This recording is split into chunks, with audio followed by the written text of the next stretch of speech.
Bonsoir à tout le monde. Merci d'être venus nombreux. Hein. Il y a pas mal de gens du club, mais il y a des extérieurs aussi. On remplit quasiment la salle. C'est pas mal. Merci à vous d'être venus malgré le temps et malgré la concurrence du rugby. Ah oui, il faut le dire. Il y avait le crunch aujourd'hui. Ben, le crunch, on va le faire ici. Donc, bienvenue à Guy Libourel de l'Observatoire de la Côte d'Azur à Nice. Je vais vous faire son CV. Il m'en a mis une certaine couche, hein, quand même. Mais il est venu en force, hein, avec ses familles, je pense, Vigier, de Madame, et Champigny, là-bas. Donc, j'allais dire rapidement son CV, non. Professeur de cosmochimie à l'Université Côte d'Azur de Nice, ses recherches menées au laboratoire Lagrange de l'Observatoire de la Côte d'Azur se concentrent sur l'étude des météorites primitives et de leurs constituants. En analysant leur composition et leurs propriétés uniques, l'objectif est de décrypter les processus qui ont marqué les premiers stades de l'évolution de notre système solaire. Expert en pétrologie et géochimie, il conçoit des expériences à haute température pour reproduire les conditions de formation des objets primitifs et recréer leur environnement astrophysique. Il développe également des simulations d'impact hyper véloces pour mieux comprendre l'évolution des surfaces astéroïdales. Co-investigateur des missions spatiales OSIRIS-REx, Hayabusa 2, MMX et Hera, il participe activement à l'étude des astéroïdes et à l'analyse de leurs échantillons précieux rapportés sur Terre. Ces missions, en décryptant les secrets de ces petits corps célestes, sont essentielles à la compréhension des processus qui ont façonné notre système planétaire. Donc, son parcours professionnel l'a amené à enseigner en tant que professeur à l'École nationale supérieure de géologie de Nancy, à diriger l'équipe expérimentale du Centre des recherches pétrographiques et géochimiques de l'Université de Lorraine, de 1991 à 2012. Et depuis son arrivée à Nice, en 2013, il continue à explorer les secrets de la matière extraterrestre et à partager ses travaux avec les étudiants, la communauté scientifique et le grand public. Il est membre aussi associé au Hawaii Institute of Geophysics and Planetology, Université d'Hawaï, Honolulu. Pas mal, hein? Alors, alors là, ça va être plus bref, hein, un bref condensé de la conférence. Donc, après un périple de plus de 7 années et 6 milliards de kilomètres parcourus, la sonde OSIRIS-REx de la NASA a largué sa capsule d'entrée atmosphérique le 24 septembre 2023, au-dessus du désert de l'Utah. Son précieux contenu, 121 grammes d'échantillons collectés à la surface de Bennu, un astéroïde primitif géocroiseur. L'Observatoire de la Côte d'Azur de Nice joue un rôle crucial dans cette mission en participant et en coordonnant l'analyse des échantillons pour l'Europe. Je crois qu'ils ont même reçu un petit peu d'échantillons. Donc voilà, il nous invite à le rejoindre pour explorer les secrets de cet astéroïde primitif et percer les mystères de notre système solaire. Merci d'accueillir Guy Libourel.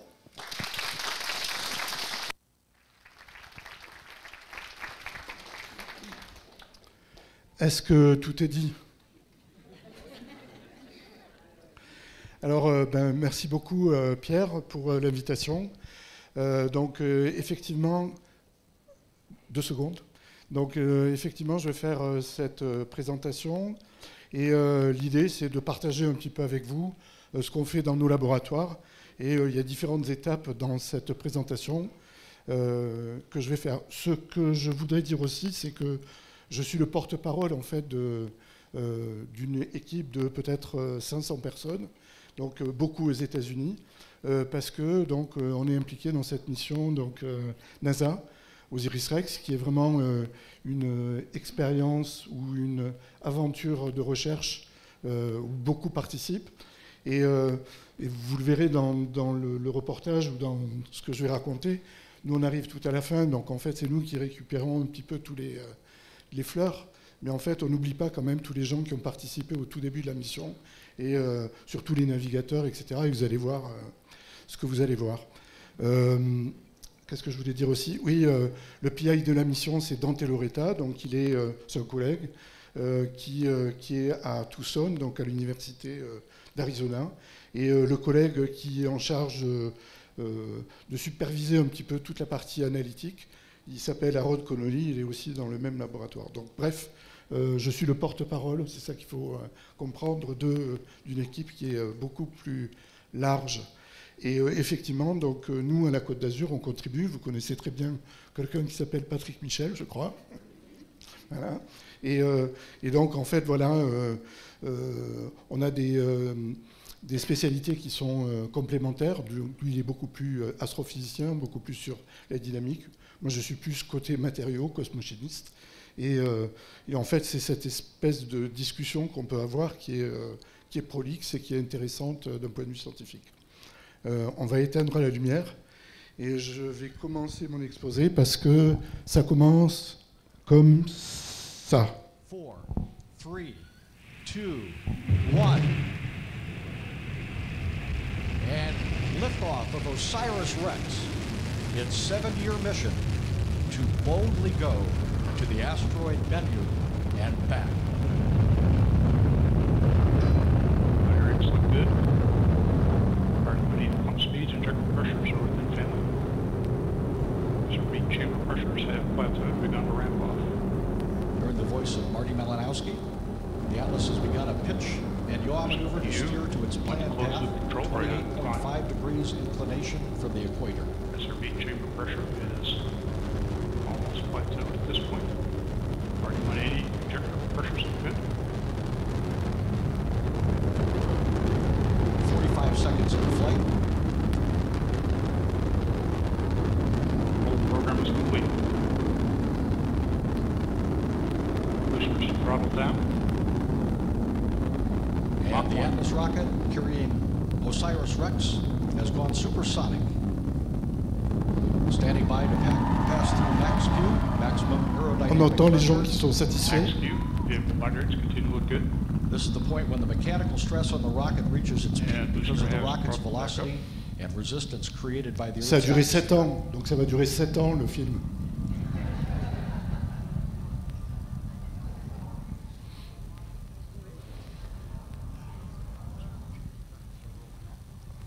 Signatures look good.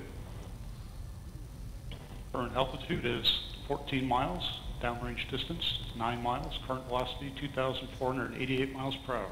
Range track shows vehicle progressing down the middle of the range. In about 30 R180 seconds, continues to look the good. Pump single speed. solid rocket booster will be jettisoned at 2 minutes 19 seconds.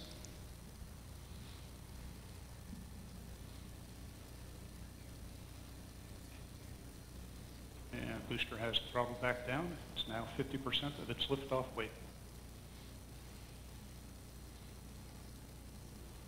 Next major event will be SRB jettison, coming up momentarily. we And you have see the ignition. solid rocket booster jettison. Separation looks good. Donc voilà, je ne vais pas faire tout le film, mais en fait, je voulais vous faire partager ce moment qui est important. Il y a beaucoup d'enjeux, il y a des enjeux financiers, mais il y a aussi tous ces enjeux scientifiques. Un petit mot quand même, cette mission, elle a été pensée il y a à peu près 25 ans à partir de maintenant, donc au tout début des années 2000, et beaucoup de travail, beaucoup de personnes se sont penchées sur cette mission, et donc ce lancement était critique. Alors pour cet exposé, ça va être très simple, il va y avoir 2 parties. Une partie croisière OSIRIS-REx, et puis une autre partie sur les échantillons. Et c'est un petit peu ce à quoi je vous convie pour l'heure qui arrive. Alors la première question qui arrive, c'est bien sûr celle-là. Hein. C'est pourquoi on se casse la tête avec les astéroïdes? Pourquoi c'est important d'étudier les astéroïdes? Je vais aller vite, hein, je ne fais pas un cours, et je ne vais pas être non plus dans le détail, mais la première mission pour nous, elle est scientifique. C'est-à-dire qu'effectivement, c'est des objets, c'est des traceurs, peu ou prou, de l'histoire de notre système solaire, et ils nous renseignent, les étudier, nous font remonter le temps, c'est bêtement des machines à remonter le temps. Le deuxième, si Patrick Michel était là, et je sais qu'il est déjà venu parler là-dessus, c'est la défense planétaire. Tout le monde se fait des gorges chaudes sur celui-là. Là. 2024Y4 à l'heure actuelle, qui est supposé impacter la Terre peut-être en 2032 avec des pourcentages de chances qui sont à 2%. Et voilà, donc ça c'est vrai que c'est quelque chose qui est important. Donc l'anticipation des risques d'impact, donc bien comprendre un petit peu ce que sont ce corpus d'astéroïdes qui peut effectivement nous tomber dessus. Et puis un nouveau volet qui s'appelle le volet ressources. Et je ne sais pas si vous avez entendu parler de cette mission Psyché, on est très intéressé dessus. Psyché, c'est l'astéroïde qui est tout en haut à gauche, là-bas. C'est une vue d'artiste.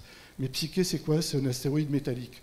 Et en fait, si on calcule qu'on pouvait récupérer cet astéroïde sur Terre, donc notamment tous les PGE, les platinoïdes, l'or, etc., eh bien, écoutez bien, donc la valeur de Psyché est estimée à 10 000 milliards de dollars.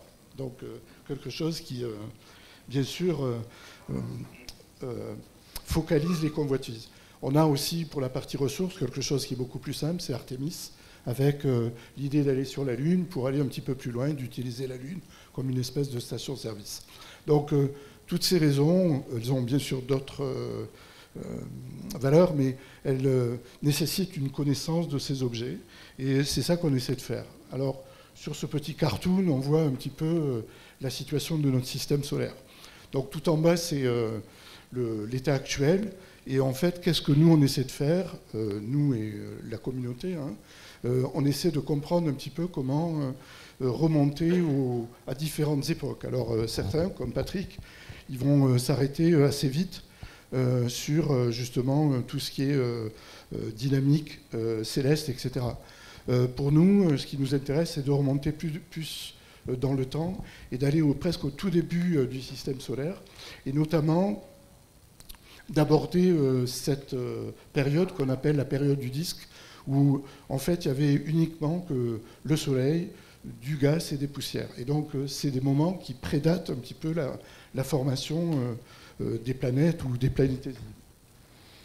Et alors fort est de constater que si je veux remonter à ce temps-là, au tout début du système solaire, des objets qui sont très différenciés, comme la Terre ou comme Mars, etc., ils sont bien sûr très intéressants, mais ils ne nous permettent pas de remonter au tout début. Seuls les petits objets qui ont, pour faire court, qui ont évité la fusion, qui ont évité ce qu'on appelle une différenciation, la formation de noyaux métalliques, donc permet d'aller un peu plus loin. Donc en fait, voilà quelque chose qui est extrêmement important et qui justifie pourquoi on s'intéresse à ces astéroïdes. Alors les astéroïdes, je pense que tout le monde sait ici ce que c'est. En fait, c'est des corps célestes qui sont entre Mars et Jupiter, et avec pas mal de corps de taille très très variée. Et en fait, ce qui est important, c'est que on pourrait aller les chercher dans la ceinture d'astéroïdes. Ça se fait, il y a des missions spatiales qui vont dans la ceinture d'astéroïdes, mais c'est très coûteux. Et donc, on a la chance, effectivement, d'avoir certains astéroïdes qui sont déflectés et qui vont revenir vers les planètes, et notamment la Terre. Et donc, on appelle ça des géocroiseurs. Et Bennu, celui qui nous intéresse ici, cette mission spatiale, fait partie de ces géocroiseurs.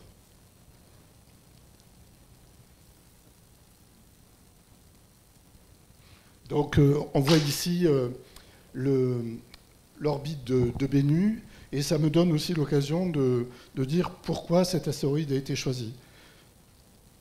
Cet astéroïde a été choisi parce qu'en fait, quand on le compare à nos météorites, en fait, ici, c'est une espèce de langage un petit peu bizarre, mais en fait, c'est tout simplement les similitudes spectrales avec nos météorites. Et en fait, dans ces météorites, on voit certains corps qui sont très primitifs, et on le sait parce qu'ils contiennent de la matière organique, ils contiennent aussi des acides aminés, on reviendra là-dessus plus tard. Et en fait, on voit que certains astéroïdes, comme Bennu par exemple, ont des signatures très très primitives. Et donc, de la Terre, c'était intéressant d'aller effectivement se positionner sur ce type d'astéroïde. Et donc, c'est cet astéroïde, je passe bien sûr beaucoup d'étapes, qui a été choisi pour cette mission et pour aller récupérer, donc c'est ça l'idée, récupérer des échantillons sur cet astéroïde, donc Bennu. Mais c'est pour cette raison, par analogie avec notre corpus de météorites. C'est ça qu'il faut bien comprendre. Alors, OSIRIS-REx, eh bien, c'est un acronyme. Alors, je ne vais pas rentrer dans le détail, mais donc, de l'origine, des spectres, des ressources, de la sécurité, et puis comprendre un peu comment se forment les régolithes. Et OSIRIS-REx, l'objectif premier, et c'est celui-là qui a retenu, qui a sous-tendu toute la mission, c'est effectivement le retour, aller récupérer et ramener sur Terre des échantillons. Et donc, c'est ce périple que je vous propose de suivre. Alors, la NASA, elle fait super bien les choses, hein, vous le savez. Et on a ici les différentes étapes de la mission, avec, qui sont représentées avec des pancartes ou des affiches. Et on voit donc les différentes étapes. Donc, 2016, c'était le lancement que vous avez vu tout à l'heure. Et ce lancement, c'était en septembre 2016, avec donc, succès. Et pour faire court, hein, en fait, ce qui s'est passé, c'est qu'en 2018, donc, OSIRIS-REx, la sonde, le vaisseau spatial, a approché Bennu. En 2020, il y a eu l'échantillonnage. C'est revenu sur Terre en septembre 2023, et donc on est maintenant en 2025 où on analyse, et ce que je vais vous présenter un petit peu plus tard. Donc voilà en fait mon plan, essayer de passer un peu en vitesse toutes ces étapes pour arriver in fine à la partie analytique. Alors donc ça on l'a vu, donc tout le monde reconnaît à ma gauche Patrick Michel, voilà. Et en fait on voit dans Tellurita, ça c'était le lancement, donc en septembre 2016, avec le succès qu'on a vu tout à l'heure. Il faut bien comprendre que d'aller sur un géocroiseur, c'est moins coûteux et c'est peut-être plus facile que d'aller sur la ceinture d'astéroïdes. Il faut des propulseurs qui sont moins importants. Là, c'était un Atlas V411, donc qui permet de sortir de l'attraction terrestre. Et en fait, l'objectif du vaisseau, d'OSIRIS-REx, c'est une course-poursuite. Donc, il est parti de la Terre et il va devoir rattraper Bennu. Et Bennu, vous le verrez, il n'est pas tout à fait sur la même orbite. Il y a 6 degrés d'angle par rapport au plan de l'écliptique. Et donc, en fait, ça va être cette course-poursuite qui a été lancée donc, à partir de septembre 2016. Alors, dans ce périple, je ne peux pas me soustraire à cette image. Donc, ça a été pris donc, en octobre 2017.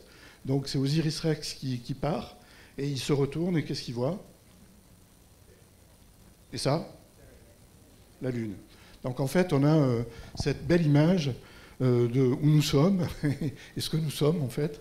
Et bon, en fait, c'est intéressant. Donc là, ce qui est très intéressant, c'est que cette distance, et alors, il faut me croire un peu sur parole, mais c'est à peu près des 390 000 kilomètres qui font la distance entre la Terre et la Lune. Donc voilà quelque chose qui est assez émouvant, je vais dire ça comme ça. Et le deuxième point, c'est OSIRIS-REx, elle se retourne et elle regarde Bennu. Et voilà. Donc ça, c'est un petit peu plus tard, je pense que c'est en août 2018, donc on est relativement proche de l'astéroïde. Et ce que l'on voit, donc vous voyez Bennu qui bouge, et vous êtes familier de ça, c'est le fond stellaire hein, qui ne bouge pas, et donc on voit vraiment bien le déplacement de Bennu, qui est la cible de cette mission. Vous êtes prêts? Donc le choc, quand on arrive sur Bennu, c'est le choc. Pourquoi c'est le choc? Vous allez comprendre. Donc en décembre 2018, donc OSIRIS-REx arrive dans la proximité de Bennu et elle découvre donc pour la première fois Bennu.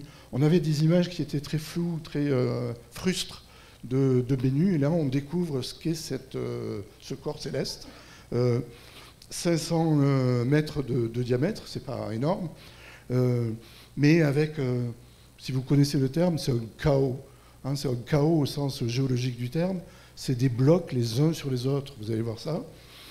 Alors, quelques informations. On voit ce que c'est, hein, le plan de l'écliptique, et on voit l'inclinaison de Bennu à 6 degrés. Et l'autre chose aussi qui est extrêmement importante, c'est l'albédo. L'image est très, très trompeuse. Et en fait, on a un albédo qui est 4%. Alors 4%, juste pour mes enfants, l'albédo, c'est... donc, albédo de 4%, c'est du goudron, c'est de l'asphalte, c'est du charbon. Donc en fait, il faut voir que ce corps, il est absolument sombre, très très sombre. Et vous verrez les échantillons qu'on a, il n'y a pas de doute, hein, c'est vraiment très très sombre. L'autre chose aussi qui est frappante, c'est la densité. C'est des densités qui sont très faibles. Donc là, c'est des kilogrammes par mètre cube. Donc c'est très peu dense. Hein, donc 1,1, 1,2. Et donc voilà aussi quelque chose qui pose question. On pourra aborder ça si vous avez des questions là-dessus. Mais c'est très intéressant de, premièrement, voir ces corps, et deuxièmement, d'avoir ces premières informations, donc un sur l'albédo et deux sur la densité. Alors c'est ça, Bennu.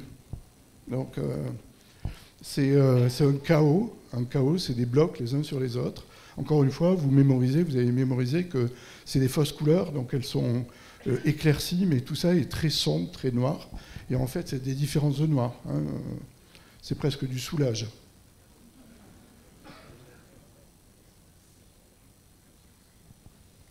Et donc, ce que l'on voit, donc, pour nous, tout compte, hein, c'est-à-dire que l'observation de ces rochers est intéressante, et on voit effectivement des espèces de galets. Donc, quelle est la signification?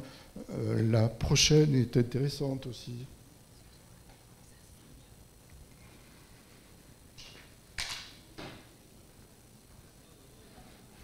C'est mieux comme ça?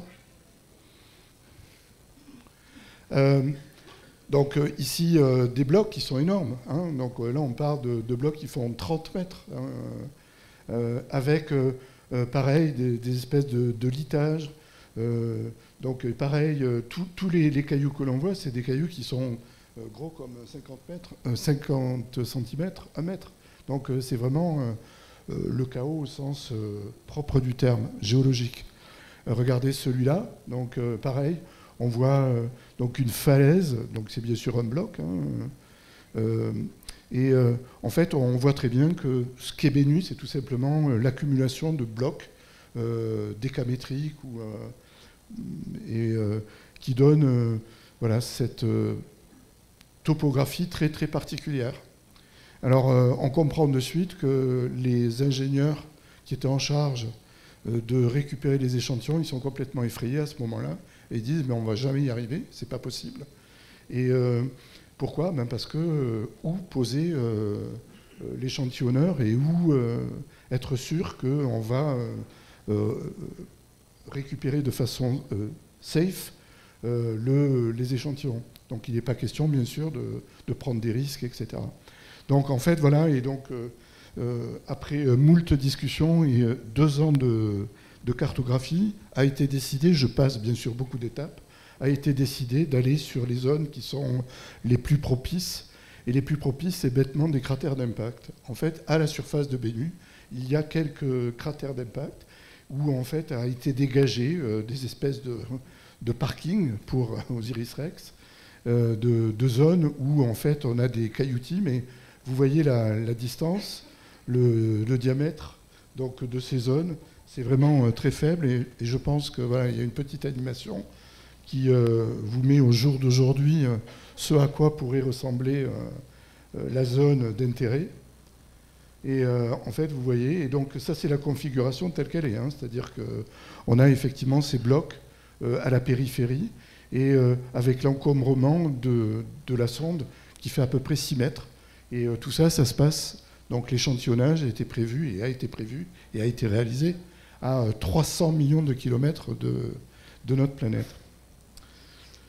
Alors bien sûr, pour faire tout ça, ça ne se fait pas comme ça, et il y a un travail préalable qui est fait de répétition, donc pareil, je passe, mais il y a eu plein de manœuvres, qui ont été faites pour anticiper, pour essayer de voir si on pouvait descendre. Donc une première fois, ils sont descendus à peu près à 200 mètres de la surface. Une autre fois, ils sont descendus à 40 mètres. Et chaque fois, pour bien assurer le timing. Et donc là, ce que l'on voit, c'est effectivement la descente de l'échantillonnage pour le 20 octobre 2020, avec tout qui est minuté, etc. Donc l'autre chose aussi, et ça se comprend aisément, vous avez l'habitude, c'est que en fait, c'est des objets qui sont très petits, donc ils n'ont pas de gravité, et il suffit d'arriver avec une vitesse de quelques centimètres par seconde pour que en fait, on rebondisse et la sonde soit perdue. Et donc ça explique très bien pourquoi le choix a été fait de récupérer les échantillons par ce qu'on appelle du touch and go. C'est je touche, je récupère et je m'en vais, touch and go. Et plutôt que d'essayer de se poser sur ces astéroïdes où ça aurait été très difficile. Alors ça peut se faire, mais le corollaire, c'est qu'il faut avoir des harpons. Il faut donc arriver à très très faible vitesse. Donc très faible vitesse dans l'espace, ça veut dire avoir des rétrofusées. Donc il faut avoir beaucoup de carburant. Et deuxièmement, c'est que même en arrivant à quelques centimètres par seconde, vous voyez les vitesses d'arrivée, hein, c'est 10 centimètres par seconde, même avec ça, on n'est pas sûr, il peut y avoir une espèce de rebond. Et c'est ce qui est d'ailleurs arrivé pour une mission antérieure, à Hayabusa. Et donc l'idée, c'est de s'accrocher. Et comment on s'accroche? Avec des harpons physiquement. Donc quand la sonde arrive, elle jette des harpons et elle s'accroche au sol pour... Alors c'est pas ça qui a été choisi, c'est tout simplement ce touch and go. Et vous allez voir à quoi ça ressemble. Donc on a vu le bras de Osiris-Rex, on le verra aussi un petit peu plus tard. Et ce bras est équipé d'un système qui permet de récupérer les échantillons. Voici le système. Donc c'est un système touch and go, il s'appelle TACSAM dans notre jargon. Et en fait, c'est au moment où Osiris, où le TACSAM touche la surface, il y a un jet d'azote qui est injecté et donc qui va fluidiser, c'est ça le vocabulaire qu'on utilise, qui va fluidiser le sol de Bennu, le régolithe, et à ce moment-là, créer une aspiration. Ça va lever les clapets ici, et ça va venir se piéger dans une espèce de réceptacle qui est ajouré, qui permet bien sûr au gaz de s'échapper, mais aux poussières d'être récupérées. Donc en fait, voilà le système qui a été pensé et qui a fonctionné. Et vous allez voir donc, quelque chose qui est assez rare, mais vous allez voir là, le moment de... Donc le 20 octobre, je vais la passer plusieurs fois cette vidéo, c'est le TACSAM. Donc ça c'est la photo, le film qui est pris en direct le 20 octobre 2020 pendant l'échantillonnage, où on voit le bras donc, qui vient donc, à la surface de Bennu. Ça fait à peu près 40 cm de diamètre. Et donc on le voit toucher, il injecte son azote, toutes les particules sont éjectées, et c'est ça qu'on voit. Alors ce qui est très intéressant, c'est qu'on voit l'ombre portée ici, là vous la voyez, et on va le regarder 3 fois. Hein. Donc, et là on voit très bien toutes les particules qui sont, pour dire le vrai, les collègues ont été très intéressés aussi par toutes ces particules. Et donc tous ces films que je vous montre, ils ont été scrutés, surtout par des étudiants, mais ils ont été scrutés pour quantifier toute la taille de ces particules, etc. Parce que tout ça, c'est des informations sur pourquoi c'est pulvérulent, quelle est la granulométrie, etc. Alors la 3e fois et la dernière, regardez bien, à un moment donné, on ne va plus voir la collerette, elle devient toute noire. Voilà, alors, elle est devenue toute noire. Et donc ça a été, pareil, incroyable, c'est marqué ici, on le voit à peine. Ça veut dire qu'à un moment donné, ce qu'on voit là, c'est le soleil, et à un moment donné, on ne voit plus le soleil. Donc, qu'est-ce que ça veut dire? Ça veut dire que, en fait, le TACSAM, il s'est enfoncé suffisamment pour être masqué par l'ombre. S'il s'est enfoncé suffisamment, ça veut dire qu'il s'est enfoncé de 50 cm. Et ça renvoie à quelque chose qui est... on voit des rochers, on voit des cailloux, mais c'est comme si c'était de la poudreuse, quoi. en fait, on s'enfonce de 50 cm. Et donc, il y a même certains collègues qui ont dit, en fait, on a eu de la chance, parce que, en fait, les rétrofusées, pour remonter, elles auraient pu, on aurait pu rester coincé si ça s'était enfoncé un petit peu plus, etc. Donc, ça, c'est aussi quelque chose qui est cher à Patrick Michel.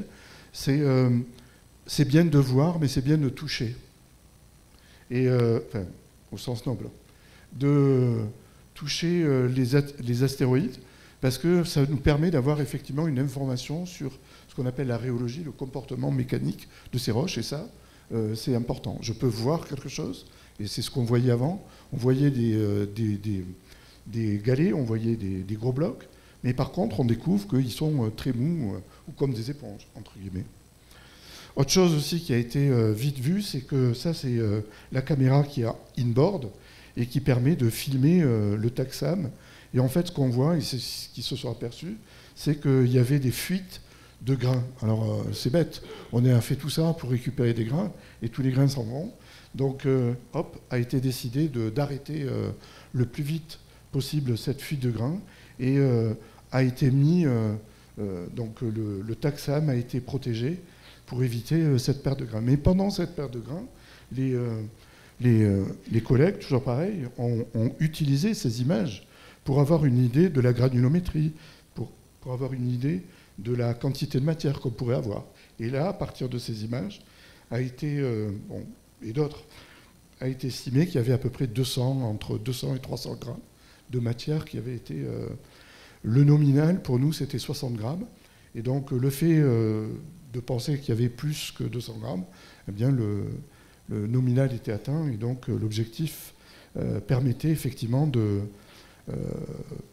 fermer et de protéger tous ces échantillons. Vous pouvez voir que les grains, et c'est quelque chose qu'on verra tout à l'heure, c'est des grains qui sont relativement gros, hein, c'est quelques centimètres. Alors quelques centimètres, pour des géologues, je ne sais pas s'il y en a, c'est presque des bouts de roche. Hein. Et donc des bouts de roche, c'est très intéressant, encore une fois, parce que ça nous donne une idée de l'homogénéité, l'hétérogénéité des terrains, etc. Autre chose aussi qui a été très intéressant, c'est ça, là. Ça, c'est des velcro, ils sont juste... Pareil, c'est la caméra qui est embarquée, hein, et on voit le dessous du taxam. Et ça, c'est des petits velcro. Donc, vous savez ce que c'est, les velcro. Et en fait, l'idée, c'était tout simplement qu'au moment où le taxam touchait le sol de Bennu, c'était pour prendre les premiers grains qui étaient à la surface.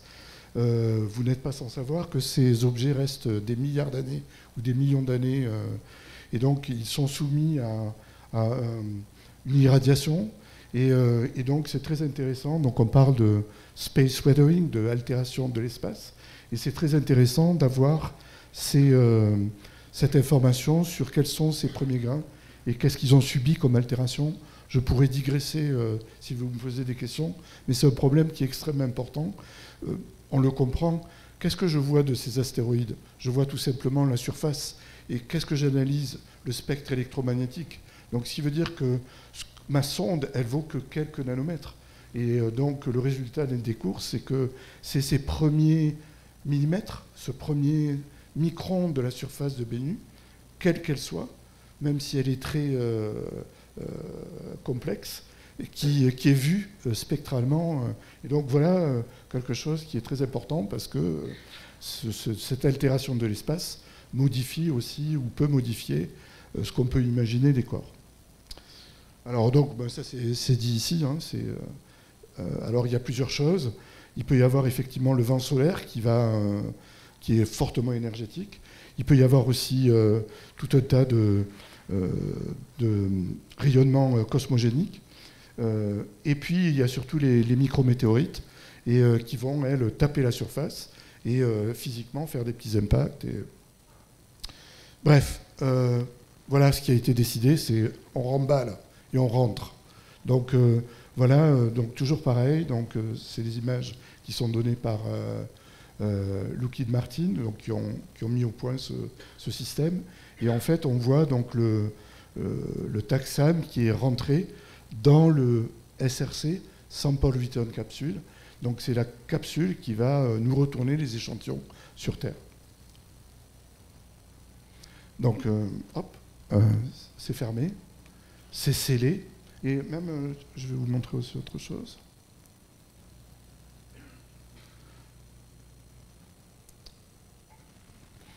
à un moment donné, on voit des particules.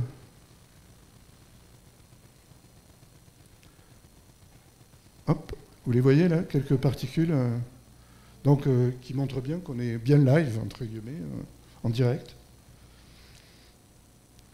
Alors, pendant tout ce temps, bien sûr, il y avait tout un tas de caméras, de spectros, et je ne rentre pas dans ce détail-là. Mais en fait, on a appris plein de choses sur Bennu, et notamment que quand on regarde effectivement les données spectrales, notamment donc, dans le visible, hein, vous reconnaissez le visible, jusqu'ici, et puis après le proche infrarouge, eh bien, sans rentrer dans le détail, en fait, on commence à avoir une minéralogie. Donc on voit des phyllosilicates, des argiles par exemple, on voit des carbonates, de la calcite, de la matière organique, hein, ça c'est intéressant, ou des oxydes de fer. Bref, donc on commence à avoir des informations sur ce que peut être la minéralogie de Bennu. Tout ça, c'est en octobre 2020. L'autre chose aussi qui a été remarquable, c'est que, et ça c'est une première, en fait, a été observé, là, si je vous demandais de le décrire, c'est plutôt une veine, un espèce de filon. Et quand on regarde ce filon, donc c'est un filon qui est vraiment métrique, qui a une puissance de 10 à 20 cm, et les analyses spectrales ont montré que c'était vraisemblablement des carbonates, de la calcite, de la dolomite. Alors, et si c'est en filon, donc ça veut dire qu'il y a eu des circulations fluides. On sait que la calcite, par exemple, hein, elle précipite à partir d'un milieu aqueux. Et donc, le fait d'avoir cette espèce de veine, de suite, hein, ça laissait à penser qu'il y avait des circulations fluides. Donc voilà quelque chose qui est remarquable. Pourquoi je dis remarquable? Parce que nulle part dans notre corpus de météorites, on a ce type de cailloux avec des veines de calcite. Ça n'existe pas. Donc voilà, est-ce que Bennu nous montre pas un chemin qu'on ne connaissait pas? Et voilà, donc ça c'est la première partie, c'est en vitesse, donc tout ce qui s'est passé jusqu'à le moment où les échantillons reviennent. C'est une espèce de rappel pour vous rafraîchir la mémoire.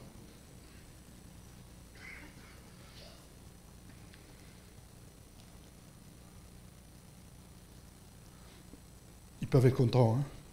Ils ont fait un super travail. Donc effectivement, donc ça c'est le retour, et nous y sommes. Pardon.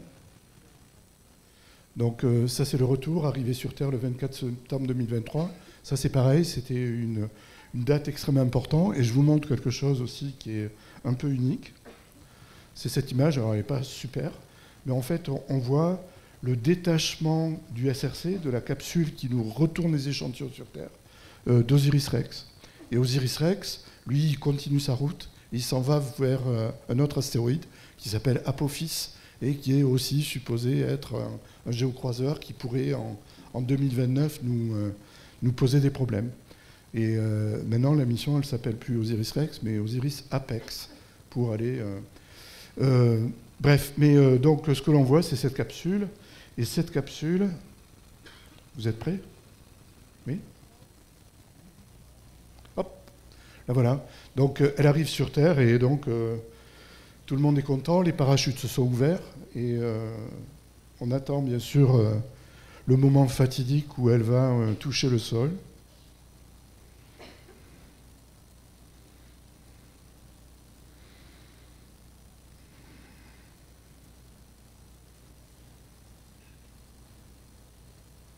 Là, elle a touché le sol. Et là, voilà. Donc, vous l'aviez vu en octobre 2020, bien orange et bien dorée. Et là, elle est toute noire, tout simplement parce que, bien sûr, elle est rentrée à grande vitesse dans l'atmosphère. Donc, elle s'est... toute la peinture a brûlé. Et donc, c'est oxydé. Et... donc on voit donc, ici la capsule, ça vous donne d'ailleurs une idée de sa taille, donc avec Dante Lauretta qui est là, qui vient vérifier. Alors qu'est-ce qu'il vérifie? Il vérifie tout simplement que la capsule est bien restée étanche et qu'il n'y a pas eu de mise en contact avec l'air. Donc ils avaient donc là c'est deux collègues aussi qui étaient en charge de vérifier. Donc ils regardent, ils ont des témoins de pression, etc., d'éviter que c'est mis à l'air. Parce que l'idée, bien sûr, c'est de préserver ces échantillons de leur contamination à l'atmosphère terrestre. Donc, je fais vite un gros saut. Et cette capsule, elle est transportée directement à la Curation Facility du Johnson Space Center à Houston, où a été bâtie toute cette pièce, bien sûr, longtemps avant, pour pouvoir accueillir donc, les échantillons de Bennu. Et l'idée, c'est effectivement, ils sont dans des boîtes à gants, comme ça, qui sont sous azote. Et l'idée, c'est d'ouvrir ces échantillons uniquement que sous azote, pour éviter qu'ils puissent être en contact avec l'atmosphère.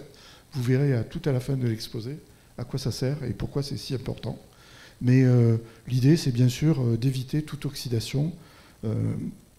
Alors là, on voit Dante Lauretta, il est super content. Vous voyez, on ne voit pas, mais il rigole. On voit les yeux pincés, il doit être super content. Bien sûr, hein, c'est l'accomplissement. Donc lui, il y est depuis le tout début. En fait, c'est son mentor, entre guillemets, Michael Drake, qui était le responsable de la mission, qui l'a lancé. Et donc, ce mentor est décédé, et donc c'est lui qui a pris la suite. Et donc, c'est lui qui a vraiment assumé toutes les responsabilités d'Osiris Rex. Et donc, super satisfait, il peut l'être. Et donc, le Graal, enfin pour nous, c'est ça, hein. C'est l'ouverture du capot. Hein. Donc, mais qu'est-ce que vous avez sous le capot? Ça. Et donc là, on retrouve l'échantillonneur, le taxam. Et donc, la bonne nouvelle, c'est que c'est très poussiéreux. Donc, très poussiéreux, pour nous, ça veut dire qu'il y a des échantillons à l'intérieur. Et ça a pris 30 G quand même de décélération. Donc, tous ces échantillons ont été choqués. La température n'est pas montée, bien sûr, on est resté toujours à température très très basse. Mais en fait, ils ont été choqués, et, enfin mécaniquement, je veux dire. Hein. Et donc, ce qui donne cette espèce de farine, entre guillemets, très noire. Et encore une fois, ça vous donne une idée de comment on peut se salir si on marchait sur Bennu. Alors, donc ça a été un travail extrêmement complexe. Donc, on est sous azote. Là, vous avez les personnes qui travaillent, qui ont été entraînées, accréditées pour travailler sous azote. Elles avaient le droit de travailler que pendant 2 heures. Elles devaient sortir. Et il y avait un autre team qui venait pour... C'était très compliqué parce qu'il fallait récupérer des échantillons, ouvrir, et tout le monde se souvient de leur problème. Ils sont capables d'aller dans l'espace, mais ils ne sont pas fichus d'ouvrir 2 vis ou de dévisser 2 vis. Mais on y reviendra tout à l'heure. Donc, en fait, voilà. Donc, la bonne nouvelle, c'est qu'il y avait des échantillons. Et je vous passe des étapes. Hein. Donc, le 28 septembre 2023, c'est arrivé quand même le 24, donc quelques jours après.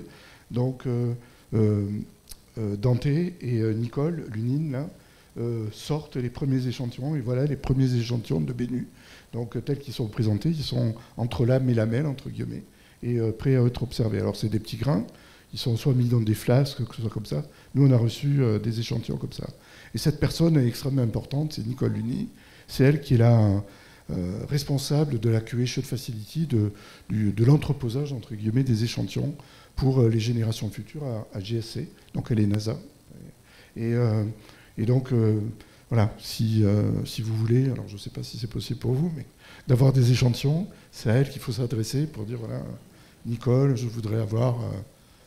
alors pas 3 kilos, mais quelques grammes de...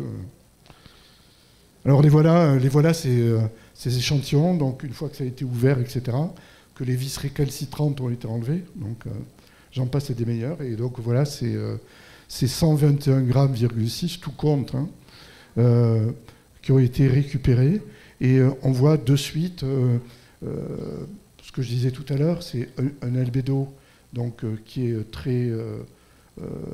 faible, donc quelques pourcents, et on voit des choses pour nous qui sont intéressantes, c'est qu'il n'y a pas uniquement que de la poussière, il y a de la poussière, il y a des petits grains, mais il y a aussi des cailloutis, et donc voilà, qui fait notre bonheur scientifique. Alors ils sont mis dans des... tout est pensé, a été réfléchi, etc. Donc tous ces échantillons ont été mis dans des plateaux, donc ils sont repérés. Nous, ceux qu'on a reçus viennent de celui-là, là, le Orex A3, donc qu'on va voir dans quelques instants. Et bien sûr, ces échantillons sont pris sur toute leur couture, donc ils sont photographiés à différentes longueurs d'onde, etc., pour avoir le maximum d'informations de ces objets. Et donc voilà, par exemple, si on zoome sur un de ces plateaux, celui qu'on a eu, vous voyez que tout est analysé, donc sans toucher. Hein, maintenant, ça bouge plus. Il n'y a pas question de dire ah tiens, j'ai pas bien vu, parce que chaque mouvement peut casser, détruire certains grains qui restent assez fragiles. Et donc l'idée, c'est maintenant ils sont là-dedans et on fait des prélèvements. Et on fait des prélèvements sur, par exemple, ce petit grain, parce que c'est celui-là qui nous intéresse, ou celui-là, ou par exemple, on décide de prendre ce grain.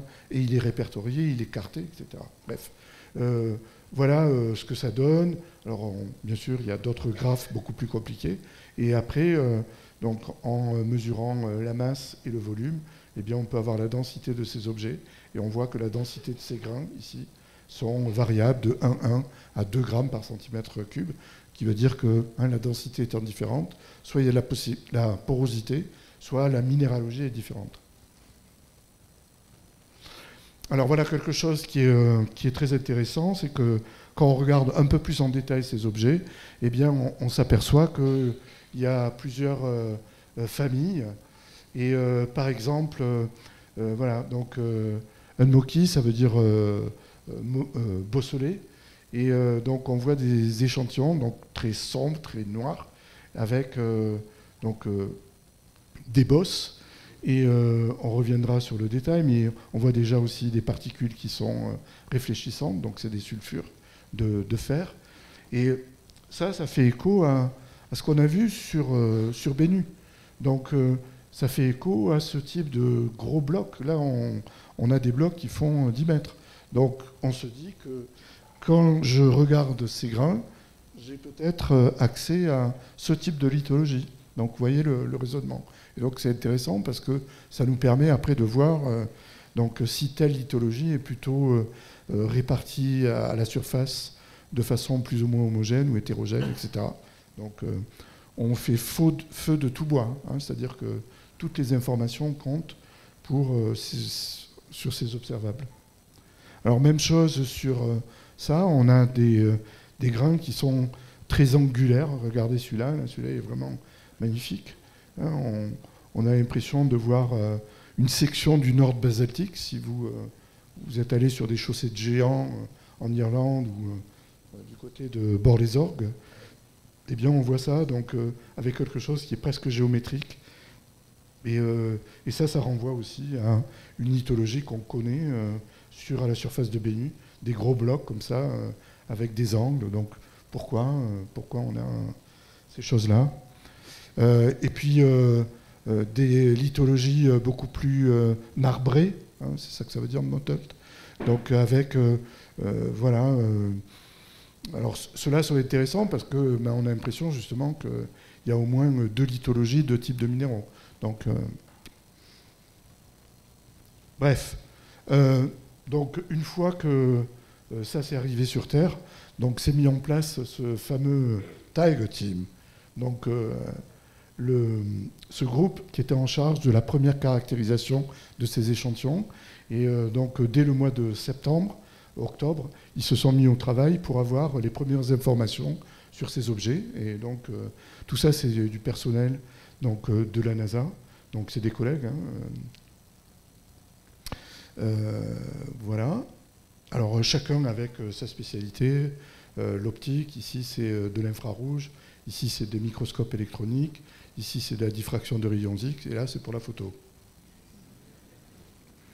Alors voilà ce qu'on sort, c'est que ça permet de donner une information. Alors je ne rentre pas dans le détail, c'est bien sûr très pointu, ou je ne sais pas, très dans notre domaine. Mais donc ça c'est ce qu'on appelle des diffractogrammes de rayons X, et ça permet d'avoir donc la minéralogie. Donc on apprend qu'il y a des phyllosilicates, des sulfures de fer, des oxydes de fer, des carbonates. Ça ressemble beaucoup à ce qu'on avait vu d'ailleurs spectralement. Donc finalement, les observations spectrales ne sont pas si erronées ou si à l'ouest que les observations qu'on peut faire. Et par contre, là, on a un détail qui est bien sûr beaucoup plus grand, puisqu'on peut voir les objets et les détailler. Donc, première, la minéralogie. Autre chose qui est très intéressant, c'est la chimie. Donc, quand j'ai une roche, je peux prendre des grains, je peux les analyser d'un point de vue chimique. Et là, si vous êtes familier, donc il y a à peu près tous les éléments de la classification périodique. Donc, les éléments qui sont dits réfractaires, par exemple le zirconium, et puis des éléments qui sont beaucoup plus volatiles, ici comme le cadmium, le zinc, le plomb, etc. Donc, et ce que l'on voit, c'est que si par exemple j'analysais la Terre, ou si j'analysais par exemple les cailloux sur lesquels cette ville est faite, eh bien c'est sûr que je n'aurais pas cette composition. Pourquoi on sait? C'est des calcaires, c'est des carbonates ou des choses comme ça. Donc on n'aurait pas cette composition. Cette composition-là, c'est la composition de la photosphère solaire. Donc un caillou qui a la composition de la photosphère solaire, il est nécessairement primitif. Il a évité ce qu'on appelle la différenciation, par exemple. Il n'a pas fondu, il n'a pas fait un noyau, il n'a pas fait une croûte, il n'a pas fait une atmosphère. Donc il est resté très primitif. Et le fait que Bennu, par exemple, vous les voyez là ici en lit de vin, donc, sont strictement sur la composition de la photosphère solaire ou de son équivalent, c'est des météorites très primitives, eh bien, veut dire qu'on a affaire à un objet... regardez d'autres météorites, par exemple. D'autres météorites qu'on appelle des CV, des CO, je ne rentre pas dans le détail, mais d'autres météorites, elles, sont très fractionnées, aussi bien pour les éléments volatiles que pour des éléments très réfractaires. Autre information, c'est si je regarde par exemple sur cette météorite d'Orgueil. Orgueil, c'est une météorite qui est emblématique, qui est tombée en France à côté de Montauban à la fin du 19e siècle. À la fin du 19e siècle. Donc il est tombé 14 kilos, c'est une chute, ça a été vu, et ça a été récupéré. La masse principale est au Muséum d'histoire naturelle à Paris. Et quand j'analyse Orgueil, eh bien voilà la composition d'Orgueil. Quand j'analyse la photosphère solaire, donc le spectre électromagnétique qui me revient, eh bien, je l'ai ici. Et le fait que ça soit en 1 pour 1, ça veut dire que c'est strictement la même composition. Donc, un bout de caillou avec plein d'argile, plein de minéraux, etc., a la composition de la photosphère solaire. Donc, cet échantillon est vraiment ultra primitif, il prédate la Terre, etc. Donc voilà quelque chose qui est extrêmement important. Alors on peut faire un jeu, c'est que vous voyez la masse du Soleil, Orgueil, on a la composition du Soleil à moindre coût. Autre chose aussi que l'on peut faire, toujours sur cette chimie globale, c'est analyser les différents éléments. L'hydrogène, son isotope, le deutérium, le carbone, les isotopes, l'azote, etc. Vous commencez à comprendre pourquoi on fait ça, parce qu'en fait, ça, c'est la matière organique. Nous sommes faits d'hydrogène, de carbone, d'azote, de phosphore, d'oxygène, etc. Et donc, très important de savoir quelle est la composition globale. Quand je regarde la Terre, ici, voilà la Terre, voilà la moyenne d'Orgueil, eh bien, vous voyez que Bennu, il est juste à côté. Donc, il n'y a pas de doute, on est pareil sur une signature isotopique, chimique, qui était très très proche des objets les plus primitifs du système solaire. Donc déjà se dessine le fait que Bennu, on avait pensé que c'était un objet très primitif par son spectre. Là maintenant les analyses le confirment et on a vraiment quelque chose qui est très primitif. Alors bon, on peut continuer, les isotopes de l'oxygène, bon, je passe. Mais pareil, je passe pas finalement. Ça c'est la Terre, donc si on s'analysait notre sang par exemple, ou les cailloux d'ici, ou l'écran, on est sur cette droite de fractionnement terrestre, on est là, et par contre on s'aperçoit que d'autres météorites sont sur une droite qui n'a rien à voir, donc voilà nos météorites. Donc, et Bennu par exemple est ici, et donc il n'est pas... il faut voir qu'on a des précisions monstrueuses sur ces rapports isotopiques. Et donc, Là, on a l'impression que c'est dessus, mais non, c'est pas dessus. C'est au-dessus de la ligne de fractionnement terrestre. Donc, Bennu est un objet extraterrestre. On n'a pas pu l'inventer. Ou la NASA n'a pas raconté des barres en simulant je ne sais quoi. Alors, ces échantillons, effectivement, donc, ça, c'était le premier temps, le temps de Tiger Team, donc la team du tigre. Et donc, après, est venu le temps de l'analyse, donc plus en détail, et 8 laboratoires ont été accointés de par le monde pour aller plus profondément sur ces analyses et pour mieux les caractériser. Et donc, il y a 4 labos, bien sûr, qui sont restés aux États-Unis, et il y a 4 labos qui ont été choisis de par le monde. Donc, il y a le Muséum d'histoire naturelle de Londres, London Museum, donc Tokyo University, Perth, et nous ici à Nice, enfin à Nice, pas ici, à Nice, qui ont été accointés. Alors pourquoi parce qu'on a développé une technique qui était intéressante et qui était complémentaire de ce que tous les autres peuvent faire. Cette technique, c'est la cathodoluminescence. Et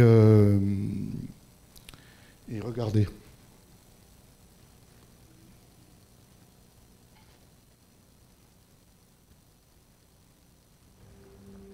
Voici un trésor de quelques milligrammes de matière extraterrestre. Dans ce laboratoire du sud de la France sont arrivés des échantillons de la mission Osiris-Rex, envoyée par la NASA.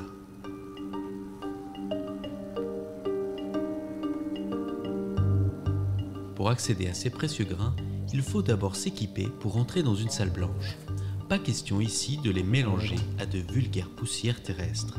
Allez, on y va. Donc tu peux le positionner ici, là. Ouais.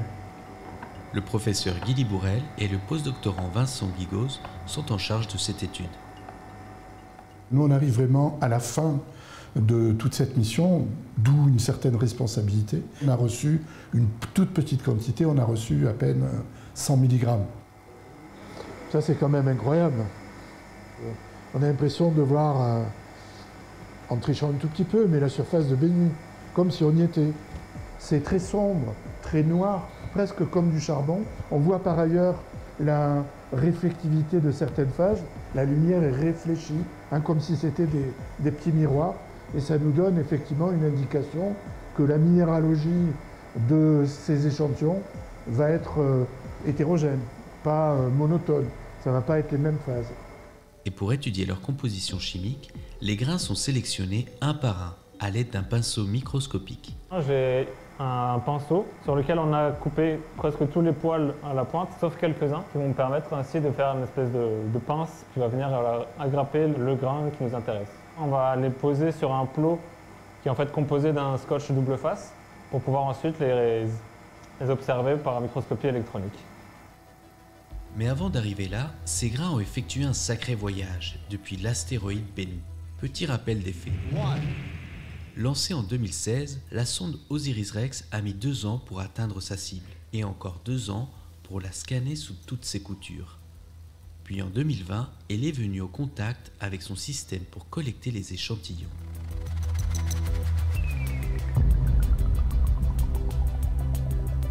Une sorte de robot aspirateur de l'espace.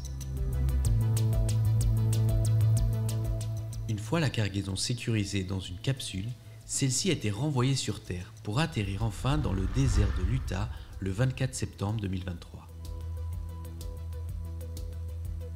Après 7 ans de voyage et plus de 6 milliards de kilomètres parcourus, les scientifiques américains ont pu enfin mettre la main sur leur précieux butin. À l'intérieur, plus de 70 grammes de matière ont été collectés, malgré 2 vis qui ont empêché l'ouverture complète du conteneur principal. Et ces 100 mg qui ont été envoyés en France au laboratoire CREA du CNRS, spécialisé dans l'étude des matériaux. Alors, donc ça c'est le conteneur tel qu'on l'a reçu de la NASA. Il a été décidé de nous envoyer les échantillons par FedEx. Attention, tu es filmé aujourd'hui. Ça va? Hop, oui, ça va. Ça va pas? Ça va. On était tous dehors en train de le filmer rigolé, avec bien sûr un peu d'émotion, mais il a d'ailleurs été très déçu parce que le lendemain, apparemment, il y avait moins de monde pour le filmer. Et comme aux États-Unis, la capsule a été ouverte dans une boîte à gants où l'oxygène est remplacé par de l'azote. Les quelques grains sélectionnés sont encapsulés dans une résine, puis polis pour être observés avec un microscope électronique à balayage qui offre une technique d'analyse particulière maîtrisée au créa et appelée cathodoluminescence. Au sein d'un microscope électronique, on vient exciter le matériau avec un faisceau d'électrons et l'interaction des électrons avec la surface produit, je dirais, beaucoup de choses. Il y a d'abord des électrons qui sont rétrodiffusés et on peut faire des images, donc c'est le mode classique d'imagerie de la microscopie électronique. Mais l'interaction de ces électrons avec la surface va également produire, si le matériau s'y prête, de la luminescence. Et donc le matériau va émettre des photons. C'est une technique qui est au final très sensible et on est capable d'identifier la présence d'éléments à des concentrations qui sont vraiment très faibles. Donc c'est une technique qui est très rapide et très sensible. On appelle ça des framboïdes hein, dans le jargon. Effectivement, ça ressemble un peu à des framboises. Donc ça, c'est des oxydes de fer. Et on voit aussi leur forme géométrique, qui traduisent le fait que ce sont des minéraux qui ont cristallisé. Dès qu'on passe en cathodoluminescence, on s'aperçoit qu'on a une décoration, différents épisodes de croissance ou de dissolution. Bref, on a presque toute l'histoire de la cristallisation de ce grain qui nous est révélée. C'est un peu comme si on avait un livre qui est fermé, un espèce de thriller par exemple, on sait que c'est un thriller, mais on ne connaît pas du tout l'histoire. Nous, la cathodoluminescence, ça permet d'ouvrir le livre et de tourner les pages, et en gros, de raconter l'histoire. Une histoire chaotique qui remonte à l'origine même de notre système solaire, il y a plus de 4,5 milliards d'années. L'astéroïde Bennu est donc plus ancien que notre planète. Il est une sorte de capsule temporelle qui donne accès à une matière primitive et dans laquelle ont été détectées des traces d'eau et des composés organiques. Ces cailloutis de Bennu sont caractérisés par, en premier, des phases hydratées. Donc des phases hydratées, c'est des phases style un petit peu argile qui contiennent effectivement de l'eau. Alors l'eau, elle n'est pas sous forme de H2O, mais elle est sous forme de OH. Et donc ça nous en renseigne sur un milieu qui est nécessairement aqueux, dans lequel s'est formé Bennu. Et deuxièmement, on a la richesse de ces objets en matière organique. Et la matière organique, donc on parle d'acides aminés, on parle de molécules relativement complexes. Une des questions qui est posée, c'est bien sûr, est-ce que ces molécules sont les progéniteurs qui ont ensemencé la Terre avec ces molécules très primordiales qui, petit à petit, ont donné la vie que nous connaissons sur cette planète. L'ensemble de ces analyses feront l'objet d'une première vague de publications scientifiques dans les mois à venir. De leur côté, les chercheurs de la NASA ont réussi enfin à ouvrir début janvier le conteneur principal grâce à des outils sur mesure pour venir à bout des 2 dernières vis qui étaient restées bloquées. La mission OSIRIS-REx semble donc bien s'achever avec un succès, mais ce n'est que le début des analyses autour de ces poussières d'astéroïdes dont une partie sera conservée pour les générations futures.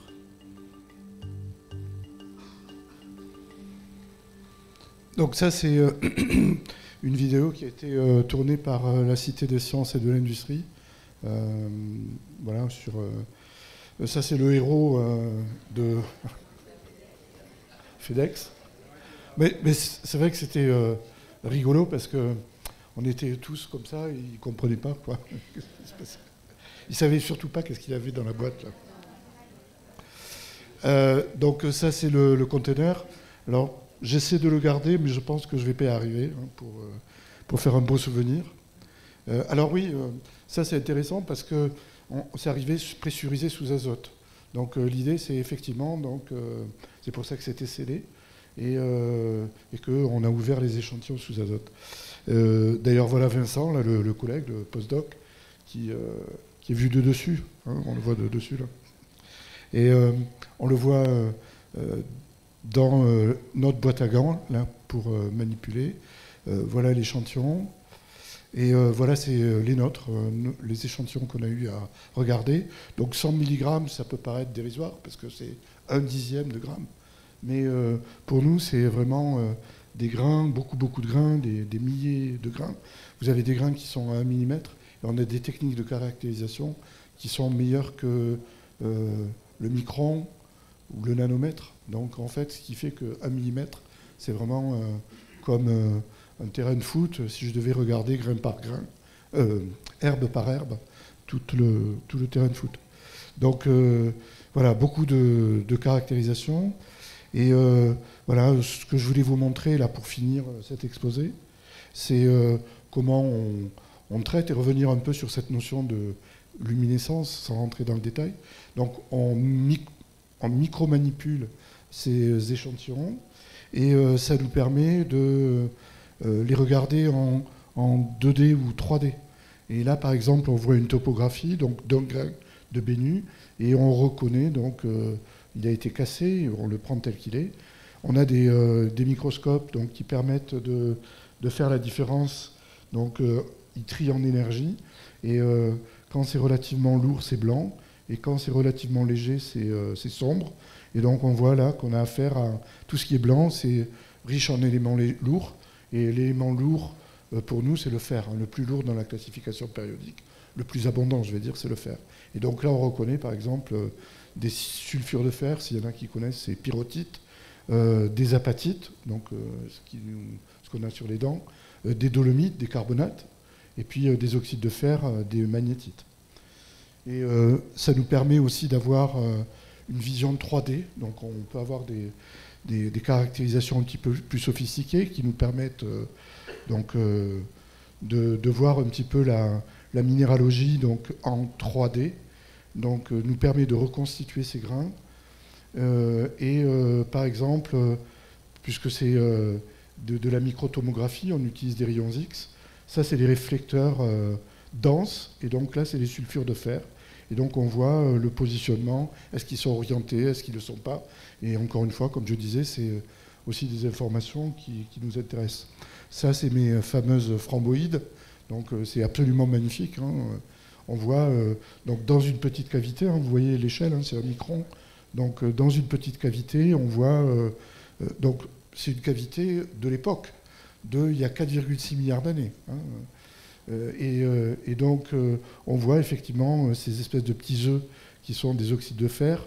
On voit une espèce de feutrage qui est des argiles, des phases hydratées, et puis la matrice qui. Alors ça permet d'avoir des observables, hein, pour ceux qui sont intéressés par la minéralogie. Tout ça, ce sont des oxydes de fer, avec des fortunes minéralogiques, des formes de cristallisation qui sont très différentes. Et bien sûr, la question, c'est pourquoi est-ce qu'on est capable, après, de remonter aux conditions de formation.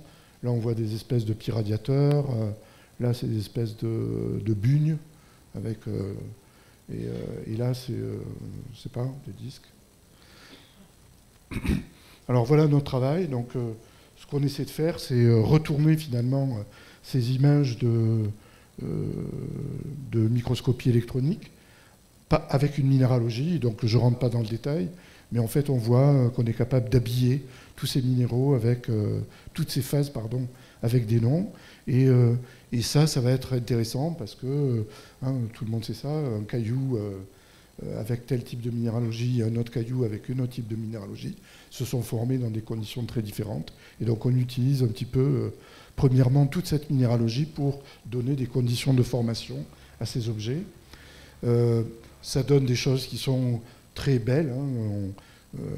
Donc là, c'est des images qui sont traitées avec des éléments. Donc, par exemple, ce qu'on voit là, tous les petits grains marrons, ce sont des calcites cette fois, donc c'est vraiment ce qui fait les carbonates d'ici. Ça, c'est des calcites. En rose, on a des sulfures de fer. Ici, en vert, on a des espèces d'argile qu'on appelle des saponites. Et puis le fond, là, ici, c'est des serpentines. Et puis là, on doit voir des espèces de petits oxydes de fer. Et quand je zoome, hop, de suite, je vois quelque chose qui est très détaillé avec, pareil, ma calcite, mes oxydes de fer. Bon, bref, on a une minéralogie et c'est ça qu'on utilise. Voilà d'autres images où là on va avoir toujours dans Bennu un autre grain, mais là cette fois ce grain, vous voyez, il contient des silicates qu'on appelle des olivines, des péridots. Et donc voilà d'où viennent ces péridots. Il y a une structuration. Pourquoi je peux répondre à toutes ces questions, mais je ne veux pas me lancer ici. Et ça nous permet d'avoir une espèce d'inventaire à la Prévert, où on va avoir toute la minéralogie, donc les phases qui sont principales. Donc je ne sais pas si votre connaissance en minéralogie, mais des phases hydratées avec des serpentines, des spectites, des oxydes de fer, des phosphates, des carbonates, il y a beaucoup de carbonates, des sulfures. Et puis après, il y a des phases plus rares, donc comme des phases anhydres. Je viens de parler des olivines, mais il y a aussi des pyroxènes, des plagioclases. Il y a des oxydes plus complexes avec des fer titane.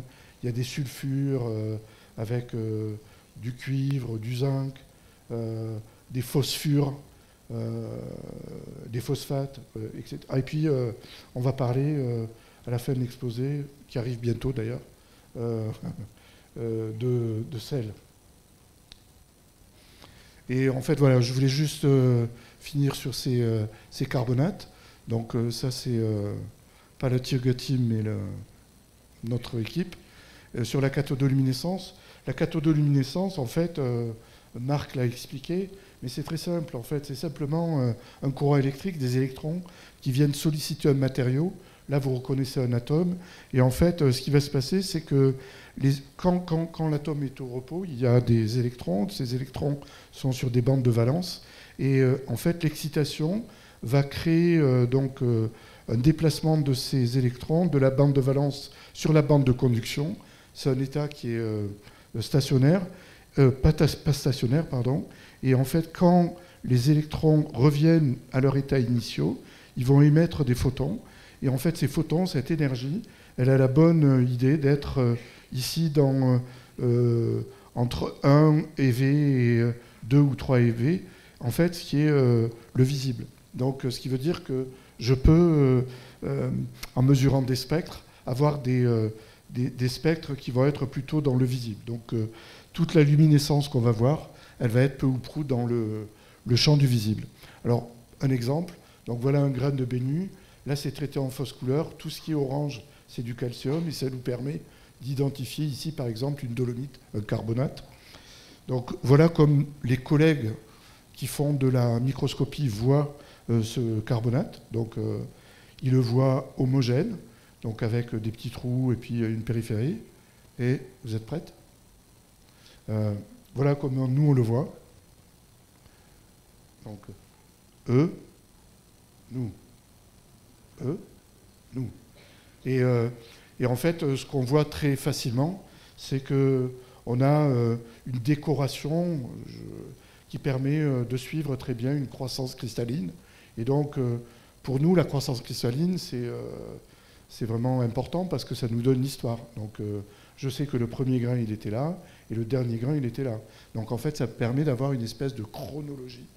Il y a 4,6 milliards d'années pendant que ces objets se sont formés. Donc voilà quelque chose qui est intéressant. Et encore une fois, je ne vais pas rentrer dans le détail, mais on a des techniques qui sont extrêmement sophistiquées et qui nous permettent d'aller, vous voyez, c'est pas très grand, hein, mais qui nous permettent d'aller faire des analyses, donc isotopiques par exemple. Et donc on va pouvoir savoir si le cœur et la périphérie appartiennent au même monde, ou est-ce que c'était les mêmes signatures isotopiques. Donc c'est ce que j'ai marqué ici. Mais on peut même faire encore plus. On a certains isotopes qu'on appelle des isotopes courte période radiogéniques, comme par exemple ce couple manganèse 53, chrome 53.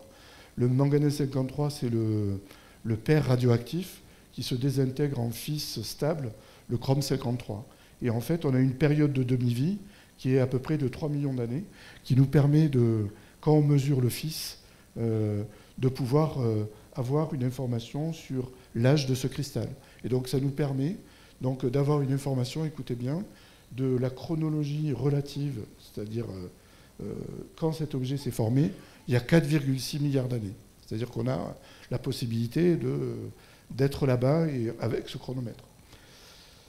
Donc voilà, on peut aussi regarder beaucoup plus en détail, encore une fois, Ça, c'est ce que voient les collègues et ça, c'est ce que nous, on voit.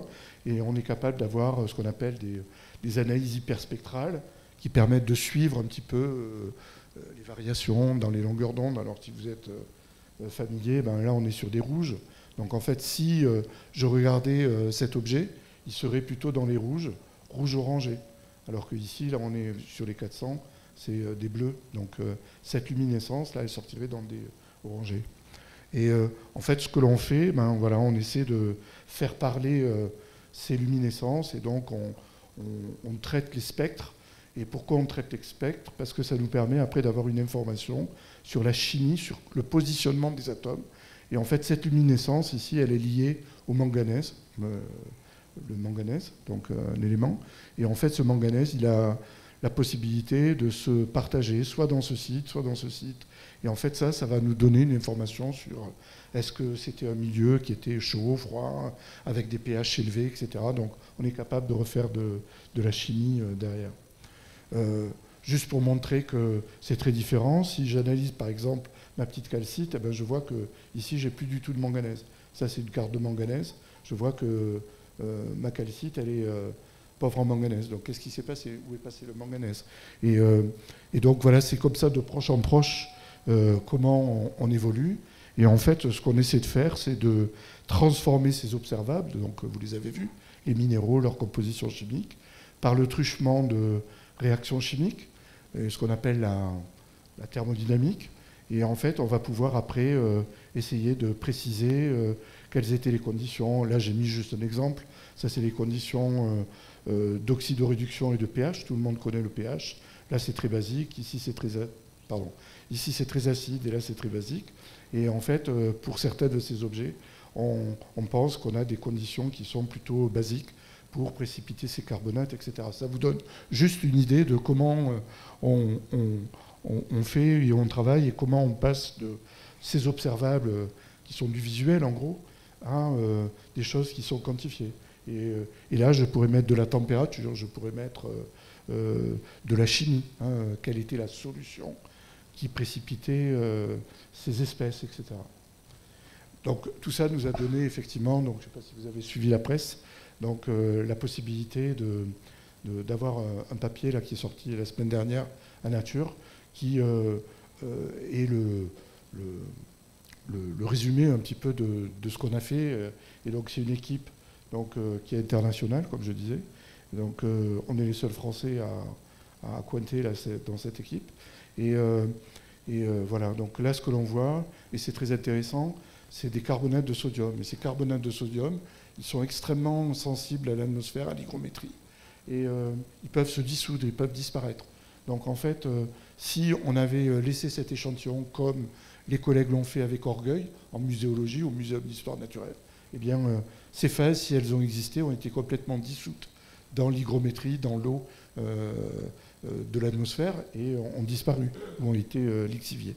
Donc en fait, on voit toute l'importance de aller chercher des échantillons, les ramener sur Terre et bien les préserver.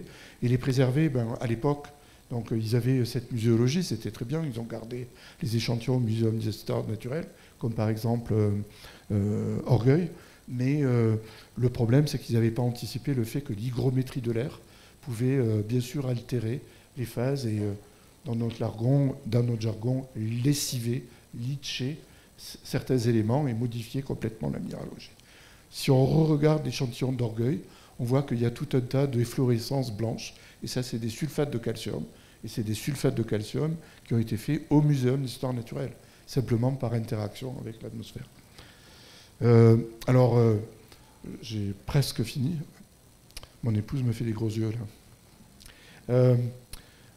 Parce que je suis bavard. Donc, cabinet des curiosités. Alors, trois choses. Ça, c'est incroyable. Alors, pour quelqu'un qui ne connaît pas, en fait, ce qu'on voit ici, c'est un petit impact. C'est un impact de micrométéorite sur un cailloutis de Bennu. C'est-à-dire qu'on a eu une petite micrométéorite qui a tapé la surface de Bennu, et c'est ça qu'on a préservé. Et ce que l'on voit là, ce que l'on voit ici, c'est tout simplement les éjectats fondus. Donc, ce qui veut dire que pour avoir fait un verre, une espèce de lave, par impact, il a fallu taper très fort. Donc là, on tape à des kilomètres par seconde. Donc la particule qui a tapé la surface de Bennu, elle est arrivée avec une incidence, une vitesse de quelques kilomètres par seconde, suffisamment fort pour fondre la roche et faire... ça, c'est ce que j'avais illustré tout à l'heure avec ce space weathering. Voilà aussi un témoignage de ce space weathering. Mais là, on le voit. On voit vraiment un exemple de cette altération. Quelque chose aussi qui est incroyable, c'est que dans Bennu, on a des échantillons qu'on appelle présolaires. Donc on voit ici un exemple de grain. C'est un carbure de silicium, SiC. Le SiC, on le connaît, hein, c'est des abrasifs. Quand vous faites du polissage, on a des feutres qui sont pleins de SiC. Donc on le connaît très bien, mais à part que ça, c'est des SiC naturels. Et ce SiC, il vient pas de notre système solaire. Alors comment cela se passe ? Tout simplement par le fait que, en fait, nous, on est allé l'échantillonner sur un astéroïde. Donc on voit des grains présolaires. Qu'est-ce qui nous renseigne, ces grains présolaires ? Eh bien, ils nous disent que, en fait, ils viennent d'un autre milieu stellaire. Et ce qui veut dire que cet astéroïde, qui contenait des grains présolaires, provient lui-même de la nébuleuse solaire, c'est-à-dire un mélange de poussière et de disques, mais de poussière et de gaz, mais que ces grains n'ont pas été affectés puisqu'on les retrouve ici dans l'astéroïde. Donc on a ici la trace de nuages moléculaires froids et la provenance de ces grains sont vraisemblablement des fins de vie d'étoiles, des AGB par exemple, ou des supernovae. Comment je le sais ? Alors je ne vous montre pas le graphe, mais vous me croyez sur parole. C'est que quand on regarde ici les signatures isotopiques, donc le rapport 13-12 ou 28-29 du silicium ou du carbone, on n'est pas un peu différent de la Terre, on est monstrueusement différent de la Terre. C'est des 3-4 ordres de grandeur de différence. Donc ce qui veut dire que ces objets ne peuvent pas avoir été formés dans le système solaire, et ils proviennent, donc on le sait, hein, d'une nucléosynthèse stellaire qui est faite dans d'autres étoiles. Je crois que vous avez eu des orateurs qui ont parlé des étoiles, la formation des étoiles, etc. Et donc, voilà aussi la richesse de ce type d'objet.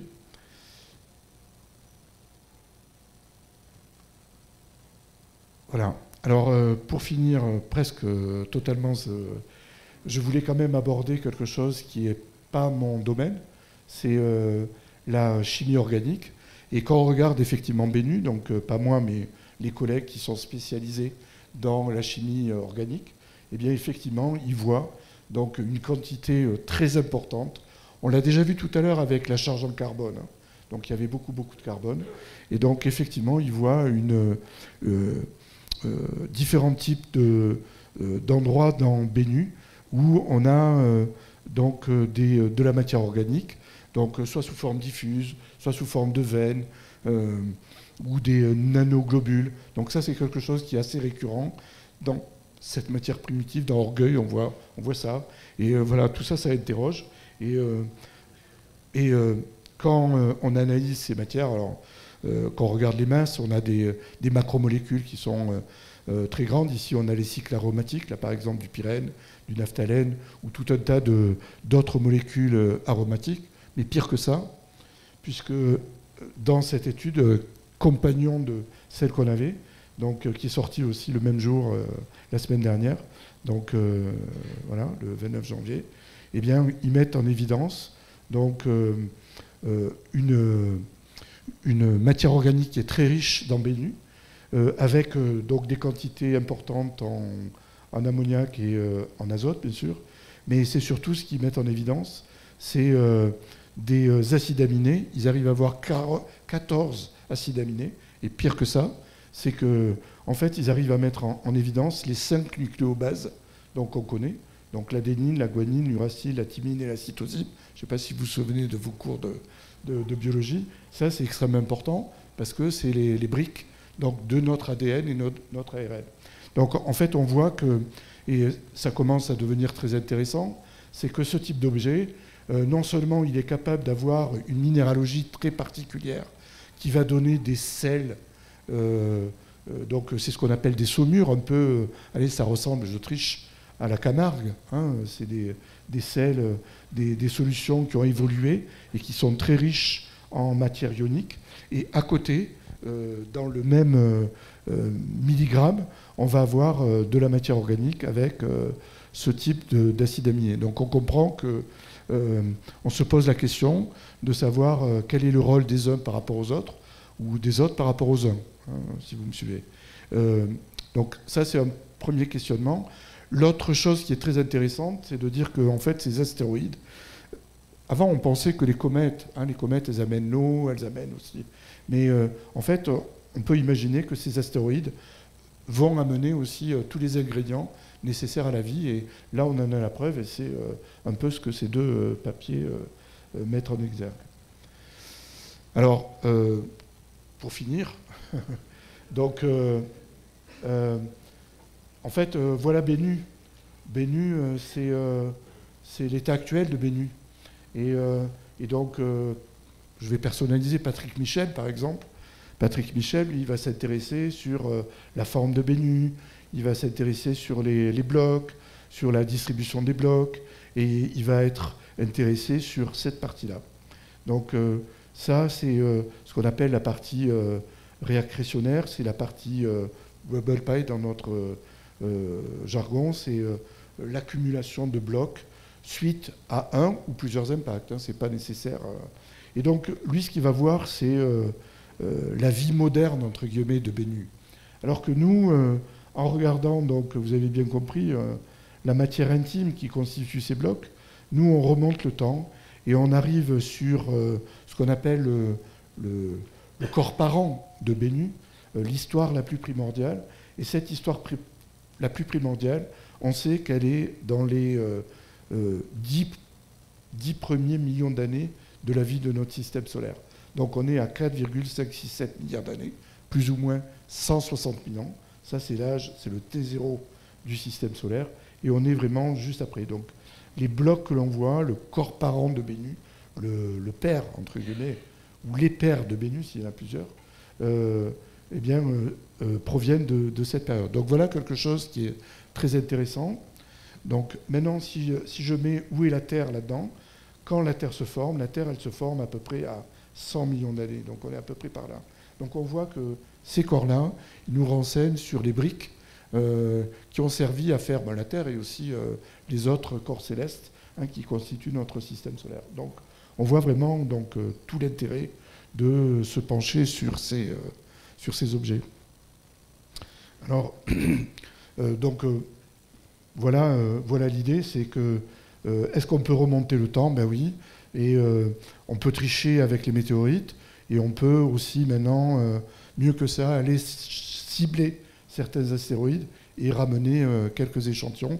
Et il va y avoir des missions comme ça qui vont arriver dans la décade qui arrive, et c'est très intéressant. Alors je suis désolé, ça c'était pour un cours, mais en fait voilà ce que ça permet d'aborder comme question, des 4 grandes questions. C'est en fait quel est le cadre astrophysique de notre système solaire, donc comment ça s'est formé, et là on peut avoir des informations avec les grains de présolaires par exemple, ou avec les tout premières étapes. Comment se sont formés les premiers corps, donc on appelle ça des planétésimes ou des embryons planétaires. Donc, quelles sont les propriétés physiques ou chimiques, hein, de ces corps, et puis in fine, d'où viennent ces éléments volatiles, comment ils ont pu se fabriquer, comment ils ont pu se concentrer dans ces corps. Je vous rappelle qu'on a une chimie qui est complètement abiotique, hein, c'est une chimie qui est basée sur de l'inorganique, et donc on a à ce moment-là cette espèce de parallèle à faire entre le milieu inorganique et le milieu organique. Qu'est-ce qui s'est passé? Quelles étaient les conditions? est-ce que c'est fortuit? Est-ce qu'on peut retrouver ça dans différents endroits? Et ce qui est très intéressant, c'est que l'étude qu'on a menée, par exemple, sur Bennu, elle renvoie à des processus qu'on retrouve un petit peu sur Cérès ou sur Encelade. Encelade, c'est un satellite de Saturne, où en fait, il y a eu des émissions des geysers de phosphore. Et en fait, on voit que, par exemple, dans nos saumures, il y a plein de phosphore. De même, sur Cérès, il y a des dépôts relativement blancs qui sont de la natrite, qui sont un carbonate de sodium, qui est vraiment ce qu'on a vu aussi dans Bennu. Donc en fait, voilà comment on progresse. Hein. On est allé chercher un astéroïde, on l'a ramené, on le caractérise un petit peu sous toutes ses formes. Et en fait, voilà, on découvre petit à petit cette complexité entre l'inorganique et l'organique. Là maintenant, donc, on a reçu d'autres échantillons. Donc là, vous voyez, on a une échelle qui est 1 mm. Donc là, on a vraiment des cailloutis. Donc on en a reçu déjà 2. On va en recevoir 2 autres. Donc de la NASA, encore une fois.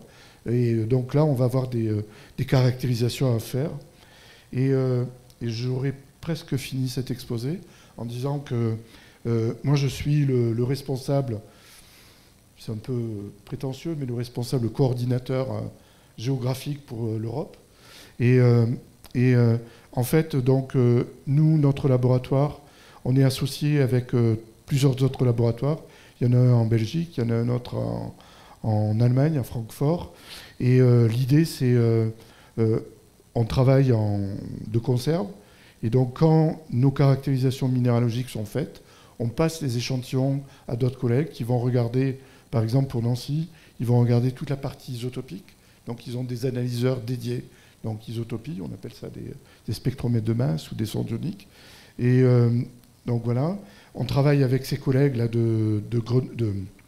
d'Allemagne, Francfort, qui sont des spécialistes donc, des lignes synchrotrons, donc de la fluorescence de rayons X, où en fait, on envoie des faisceaux d'électrons qui sont tellement énergétiques qui peuvent analyser de la matière à travers de la matière. C'est-à-dire qu'on est capable au lieu de préparer les échantillons, on peut simplement aller sonder la chimie très fine qu'il peut y avoir dans des grains sans les détruire. Et donc là, on accède à, en gros, toute la classification périodique. Et ça nous permet, encore une fois, de bien comprendre. Et donc là, on travaille avec le synchrotron de Grenoble, donc le SRF, et puis le synchrotron de DECI. Ils ont des niveaux d'énergie différents et qui nous permettent d'aborder différents éléments de la classification périodique. DECI sont plus sur les légers, alors que le SRF nous permet d'avoir des atomes beaucoup plus lourds, donc jusqu'au plomb et dans la classification périodique.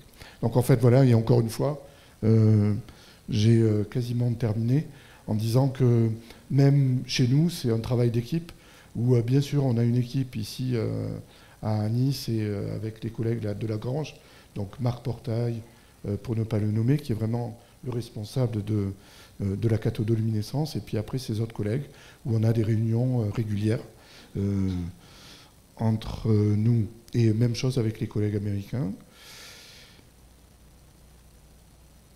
Et j'ai fini.